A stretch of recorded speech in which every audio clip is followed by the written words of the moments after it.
Perkenalkan, kami dari kelompok 5 akan membawakan materi mengenai analisis laba kotor. Sebelum memulai presentasi, izinkan kami untuk memperkenalkan diri terlebih dahulu. Perkenalkan, nama saya Muhammad Burhanuddin dan rekan saya Cindy Anissa Tuwada dan Nungki Diarifma. Baik, langsung saja ke materi yang pertama, yaitu analisis. Pengertian dari analisis laba kotor. Laba atau keuntungan merupakan salah satu tujuan utama perusahaan dalam melaksanakan aktivitasnya.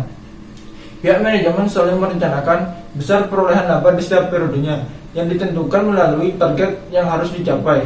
Laba yang diperoleh perusahaan dapat digunakan untuk berbagai kepentingan pemilik dan manajemen. Selain itu juga, laba yang diperoleh perusahaan dapat digunakan untuk mensejahterakan pemilik dan karyawan atas jasa yang diperolehnya. Selain itu, laba yang diperoleh perusahaan juga dapat digunakan untuk penambahan modal dalam rangka meningkatkan kapasitas produksi atau memperluas pangsa pasar ke berbagai wilayah. Laba sendiri dibagi menjadi dua, yaitu laba kotor dan laba bersih. Laba kotor sendiri merupakan laba yang diperoleh sebelum dikurangi dengan biaya-biaya yang menjadi beban perusahaan. Sedangkan laba bersih merupakan laba yang diperoleh sesudah dikurangi dengan biaya-biaya yang menjadi beban perusahaan, termasuk dengan pajak. Perolehan besar kecilnya laba kotor yang diperoleh di setiap periode perlu dianalisis lebih lanjut. Dengan menganalisis ini, kita dapat mengetahui dan memahami penyebab terjadinya perolehan laba kotor tersebut. Analisis laba kotor sendiri merupakan analisis yang digunakan untuk mengetahui jumlah laba kotor dari periode ke satu periode, serta sebab-sebab berubahnya jumlah laba kotor tersebut dari dua atau lebih periode. Adapun data yang digunakan untuk menganalisis laba kotor yaitu yang pertama target yang telah ditentukan, kemudian yang kedua yaitu hasil perolehan laba pada periode tersebut, yang ketiga yaitu perolehan laba pada beberapa periode sebelumnya. Kemudian ada faktor-faktor yang mempengaruhi analisis laba kotor. Yang pertama yaitu berubahnya harga jual. Artinya berubahnya harga jual yang dianggarkan berbeda dengan harga jual pada periode sebelumnya. Misalkan harga jual yang ditetapkan sebelumnya yaitu 100.000 per unit, tetapi dinaikkan menjadi 110.000 per unit. Hal ini tentu akan menyebabkan perubahan perolehan dari nilai jual tersebut. Kemudian yang kedua yaitu berubahnya jumlah kuantitas atau volume barang yang dijual. Artinya perubahan jumlah barang yang dijual dari jumlah yang dianggarkan berbeda dengan jumlah yang dianggarkan pada periode sebelumnya. Misalkan target produk yang harus dijual yaitu 1.000 unit, tapi yang terjual yaitu 19 unit.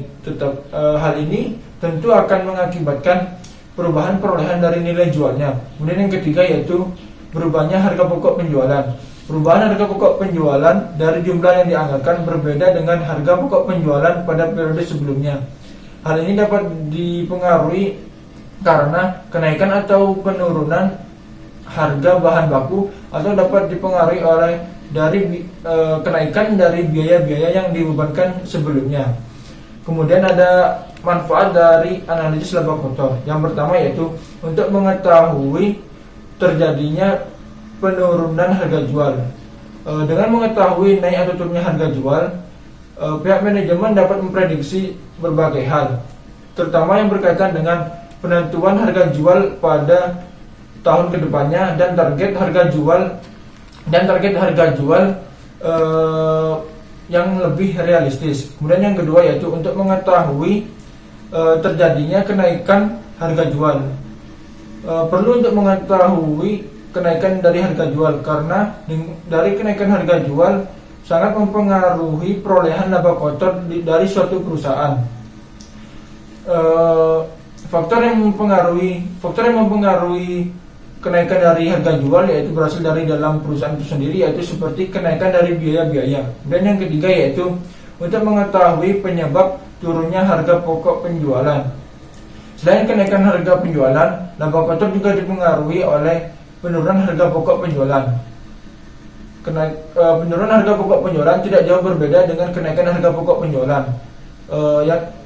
Tapi pada penurunan harga pokok penjualan di sini perusahaan ditekankan untuk berusaha lebih keras untuk bekerja secara efisien dibandingkan para pesaing. Kemudian yang keempat yaitu untuk mengetahui terjadinya kenaikan harga pokok penjualan.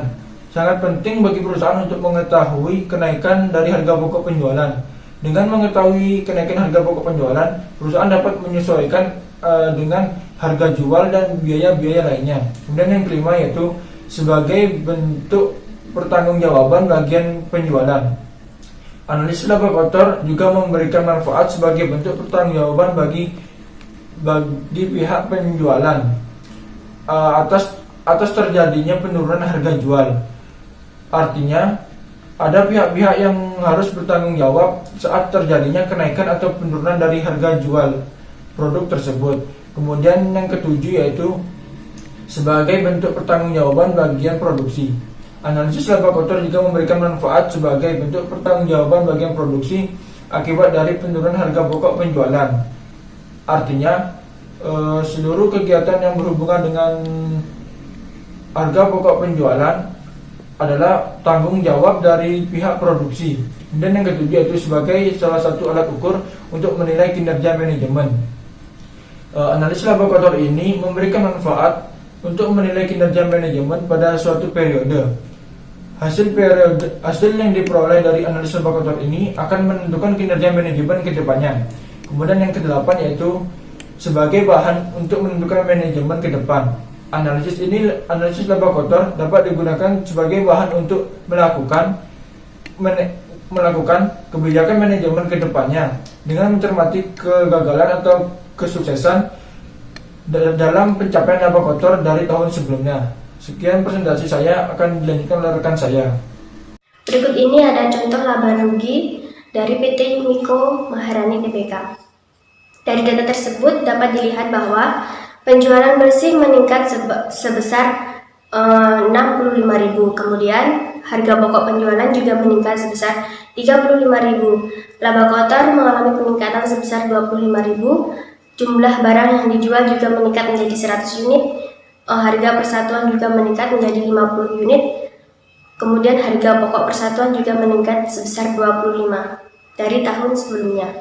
Nah, untuk menganalisis laporan laba rugi tersebut diperlukan tahap analisis, yaitu langkah pertama yang harus dilakukan dengan membuat tabel perubahan laba rugi sebagai berikut.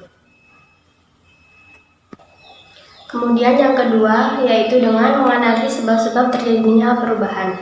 Analisis yang pertama adalah perubahan laba kotor yang diakibatkan oleh penjualan, yaitu jumlah dengan harga jual dengan rumus PT2 dikali PR2 dikurangi PR1, di mana PT1 sama dengan jumlah atau volume produk sebelumnya atau yang dianggarkan. PT2 yaitu jumlah atau volume produk yang dijual sesungguhnya.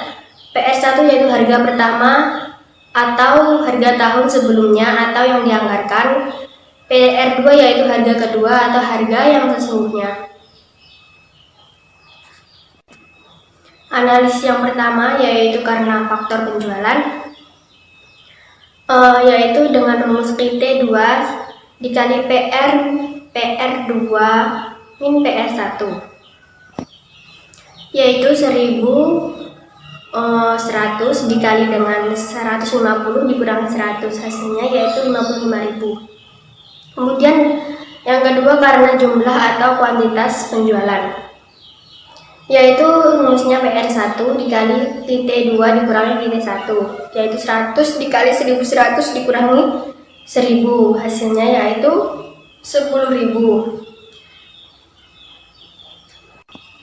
Analisis kedua yaitu perubahan laba kotor yang diakibatkan harga pokok penjualan, yaitu persatuan maupun jumlah dari kuantitas.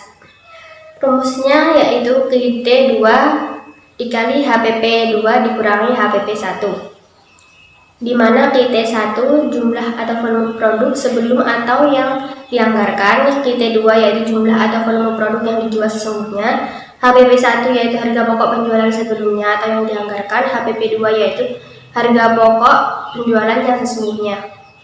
Jadi faktor yang ketiga yaitu karena harga pokok penjualan, rumusnya PT2 dikali HPP2 dikurangi HPP1, yaitu 1100 dikali 100 dikurangi 75 sama dengan 27.500. Yang keempat, karena jumlah kuantitas penjualan, yaitu rumusnya KT1 dikali HPP2 dikurangi HPP1, yaitu 75 dikali 1100 dikurangi 1000, hasilnya yaitu 7500. Langkah ketiga yaitu dengan membuat perubahan laporan laba rugi sebagai berikut. Analisis yang pertama yaitu kenaikan laba kotor karena penjualan sebesar 65.000. Itu diakibatkan karena yang pertama, kuantitas dari penjualan, yaitu 100 dikali 1000 unit sama dengan 10.000. Yang kedua, kenaikan laba kotor karena harga jual, yaitu 50 dikali 1000 unit sama dengan 50.000. Kemudian kenaikan harga jual per unit dikali dengan kenaikan kuantitas penjualan, yaitu 50 dikali 100 unit sama dengan 5.000. Jadi total kenaikan dari penjualan yaitu 65.000. Selanjutnya adalah kenaikan harga pokok sebesar Rp35.000 disebabkan oleh faktor-faktor sebagai berikut. Nah, faktor yang pertama adalah faktor kuantitas, di mana kenaikan harga pokok disebabkan kenaikan kuantitas dengan asumsi tidak ada kenaikan harga pokok.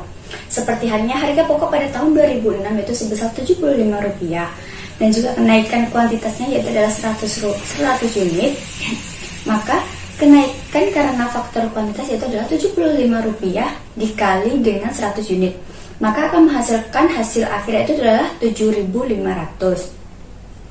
Nah, faktor yang kedua adalah faktor harga pokok, di mana kenaikan harga pokok disebabkan kenaikan harga pokok per unit dengan asumsi tidak ada kenaikan dalam kuantitas. Misalnya yaitu adalah kenaikan harga pokok per unit Rp25 dan kuantitas yang dijual pada tahun 2006 itu adalah 1000 unit, maka kenaikan karena faktor harga pokok yaitu adalah Rp25 dikali dengan 1000 unit, maka akan memperoleh hasil akhir yaitu adalah Rp25.000. Faktor yang ketiga yaitu adalah faktor kuantitas dan harga pokok, di mana kenaikan harga pokok per unit kali kenaikan kuantitas. Kenaikan harga pokok per unit yaitu adalah Rp25 dan kenaikan kuantitas yang dijual yaitu adalah 100 unit, maka Rp25 dikali dengan 100 unit, maka akan memperoleh hasil akhir yaitu adalah Rp2.500. Sehingga dengan demikian dapat disimpulkan sebagai berikut, yaitu kenaikan karena faktor kuantitas yaitu sebesar Rp75 dikali 100 unit akan mendapatkan hasil 7.500. Kenaikan karena faktor harga pokok sebesar Rp25 dikali dengan 1000 unit, maka akan mendapatkan hasil Rp25.000.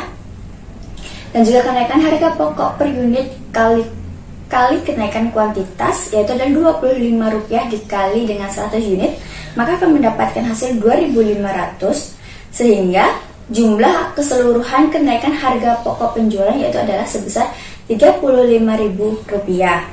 Selanjutnya adalah pertimbangan dalam penyusunan budget laba tersebut adalah sebagai berikut. Yang pertama yaitu adalah kondisi keuangan perusahaan saat ini dan ke depan serta peluang memperoleh sumber dana tambahan bila dibutuhkan.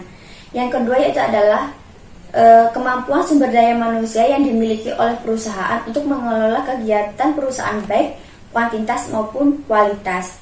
Yang ketiga itu adalah kondisi persaingan untuk usaha atau produk yang sejenis, baik kondisi lokal maupun internasional, baik yang berkaitan dengan harga jual maupun kualitas barang yang dijual. Nah, yang keempat yaitu adalah prospek usaha yang akan dijalankan ke depan dengan melihat potensi pasar yang dimiliki, baik daya beli masyarakat maupun dari selera masyarakat.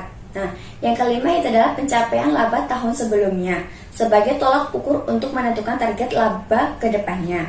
Nah, yang keenam itu adalah kondisi ekonomi secara umum, terutama yang berkaitan dengan ketersediaan bahan baku, inflasi, dan kebijakan pemerintah lainnya. Nah, yang ketujuh yaitu adalah kondisi keamanan secara umum, sehingga masyarakat tetap aman menjalankan aktivitas kesehariannya tanpa adanya rasa takut atau gangguan yang tidak perlu. Nah, yang terakhir adalah pertimbangan lainnya. Ada banyak pertimbangan lainnya yang harus dipertimbangkan, sehingga budget yang telah disusun di atas kemudian dibandingkan dengan sesungguhnya yang telah dicapai dalam periode tersebut. Sekian yang bisa saya jelaskan tentang analisis laba kotor. Apabila ada salah katanya mohon dimaafkan. Dan saya tutup dengan Paramasanti Om Santi Santi.